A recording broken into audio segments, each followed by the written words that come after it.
Hi again. We're in Genesis 32 now, reading from verses 1 to 21. So Jacob went on his way, and the angels of God met him. And when Jacob saw them, he said, "This is God's camp." And he called the name of the place Mahanaim.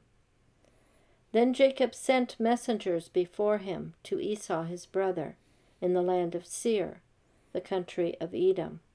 And he commanded them, saying, "Speak thus to my lord Esau. Thus your servant Jacob says, I have dwelt with Laban and stayed there until now. I have oxen, donkeys, flocks, and male and female servants, and I have sent to tell my lord that I may find favor in your sight." Then the messengers returned to Jacob, saying, "We came to your brother Esau, and he also is coming to meet you, and 400 men are with him." So Jacob was greatly afraid and distressed, and he divided the people that were with him, and the flocks and the herds and the camels, into 2 companies. And he said, "If Esau comes to one company and attacks it, then the other company which is left will escape." And Jacob said, "O God of my father Abraham, and God of my father Isaac, O Lord, who said to me, Return to your country and to your kindred, that I may do you good. I am not worthy of the least of all the deeds of steadfast love, and of all the faithfulness that you have shown to your servant. For with only my staff I crossed this Jordan, and now I have become 2 camps. Please deliver me from the hand of my brother, from the hand of Esau, for I fear him, that he may come and attack me, the mothers with the children. But you said, I will surely do you good, and make your offspring as the sand of the sea, which cannot be numbered for multitude." So he stayed there that night, and from what he had with him he took a present for his brother Esau, 200 female goats, 20 male goats, 200 ewes and 20 rams, 30 milking camels and their calves, 40 cows and 10 bulls, 20 female donkeys and 10 male donkeys. Then he delivered them to the hand of his servants, every drove by itself, and said to his servants, "Pass over before me, and put some distance between successive droves." And he commanded the first one, saying, "When Esau my brother meets you and asks you, and says, 'To whom do you belong, and where are you going? Whose are these in front of you?' Then you shall say, 'They are your servant Jacob's. It is a present sent to my lord Esau, and behold, he also is behind us.'" So he commanded the second, the third, and all who followed the droves, saying, "In this manner you shall speak to Esau when you find him. And also say, Behold, your servant Jacob is behind us. For he said, I will appease him with the present that goes before me, and afterwards I will see his face. Perhaps he will accept me." So the present went on over before him, but he himself lodged the night in the camp. I think it's doing Jacob a favor by saying, "I may appease him." Actually, what he's doing is trying to bribe him, bribe him into a relationship that's at least acceptable. But he fears. That's the thing that hits me the hardest, that he fears his brother. And he fears his brother quite rightly, because look what he's done to his brother, with the help of his mother, who he never sees again, by the way. So, yeah, and I think it's interesting that he's going to meet him, and he's making plans.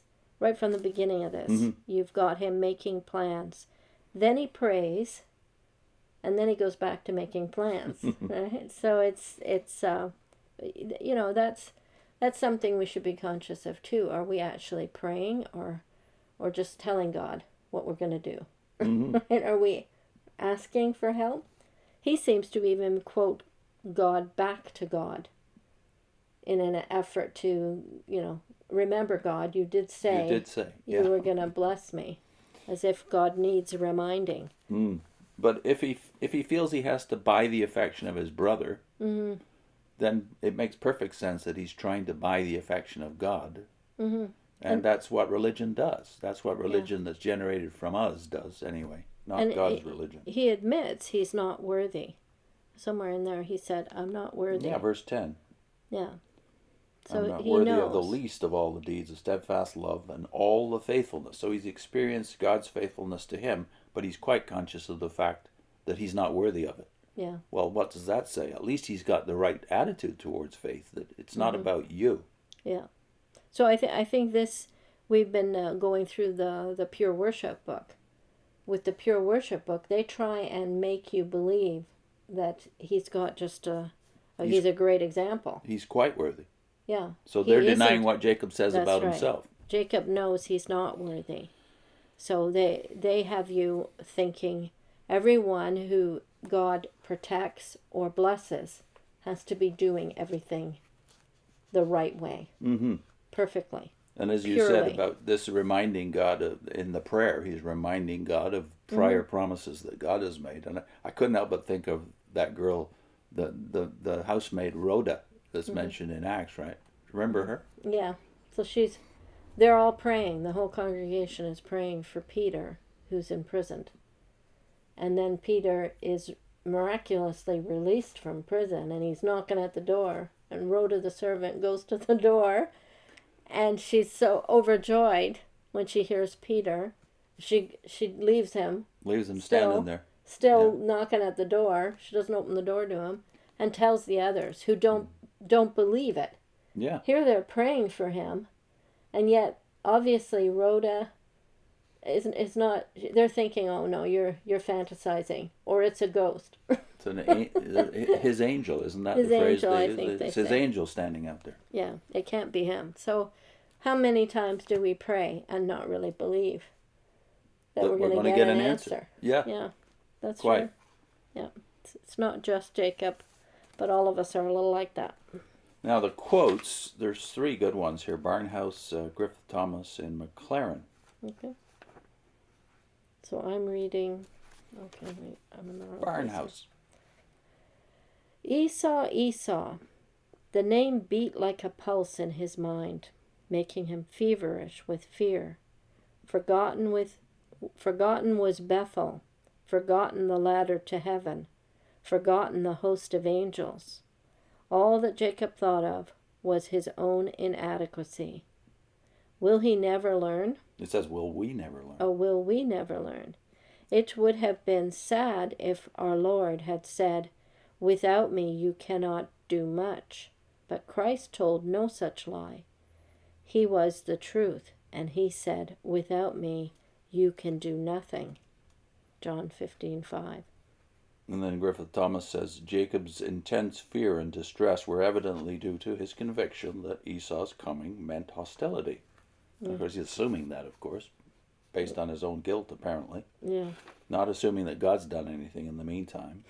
That the past had not been forgotten or overlooked. But he soon recovers his balance, though, instead of at once casting himself on God, he begins his characteristic work of planning. He calls on God, and so far well. Yet is it not strange, after Bethel and Haran and Mahanaim, that he does not rise to the height of calling God his own God, but contents himself with the thought of God as the God of his fathers. Yeah, that's a habit he has. Then again, his faith is clear and true in his reminder to God of his commands and promises about the return from Haran. But is it not curious that he does not see that after these promises God would surely take care of him? Yeah, he's got a record here, and yet he's ignoring it. But I think the other thing is he's assuming the worst. And when we worry, that's kind of what we do. We think of all kinds of possibilities of what might happen when you're in a bad situation. Usually you think the worst. So that more than half of what we worry about never happens, I would say, in my experience anyways. Will you stop worrying then? No, probably not. Try not to worry, but yeah. McLaren. Yeah, I think the other thing we should learn from this too is he's not assuming anything has changed Esau. Yeah. In all those years. 20 years. He's expecting hostility. He's expecting him to be the same. He's not thinking that God might have been dealing with him too in all those years. And, so we shouldn't, and because he's not, I'd say for us, a lot of times Christians will not give the person the benefit of the doubt, especially if they're not a believer. Yeah. Whereas we should give people the benefit of the doubt. God is dealing with people, and they have light. They might not have the gospel, but they have a measure of light that they're living by. So give them the benefit of the doubt until they prove otherwise. Okay, the last one was McLaren. McLaren says, Jacob's fright does not rob him of his ready wit. He goes to work at once to divide his party, so as to ensure safety for half of it. He schemes first and prays second. Yeah. Yeah. So even Jewish rabbis recognize this scheming character of this Jacob, who is their father. So we see, as I said in a previous video, that you see all of the good that a man can do in the history of Israel, and also in Jacob, and certainly in some of his offspring, namely Joseph. But you also see all of the evil and all of this calculation that we're capable of in trying to get around the fact that we don't have enough faith. We're not any better, are we? No. In this Western world, we take every precaution to make sure we're safe and secure, even though we think we have biblical faith. Our link. Do JWs show perfect love which casts out fear?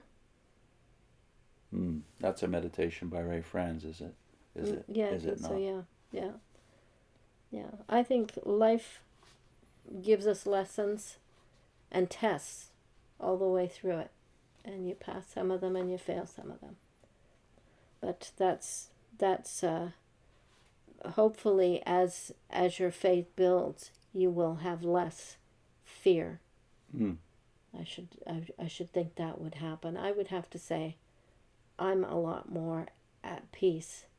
I still have my moments of stress but then you reflect. Well, reflect on your life. Reflect on all the things that God has done for you. Why am I now thinking the worst is going to happen? Well, it's to Jacob's credit that on his deathbed at the age of 147 in Egypt, he looks back and says the God that's been with him all his life. And he calls that God to bless the boys, his sons and grandsons. Yeah. Bless the lads. Bless the lads, yeah. One translation has it, which I like. Okay. See you next time. Bye.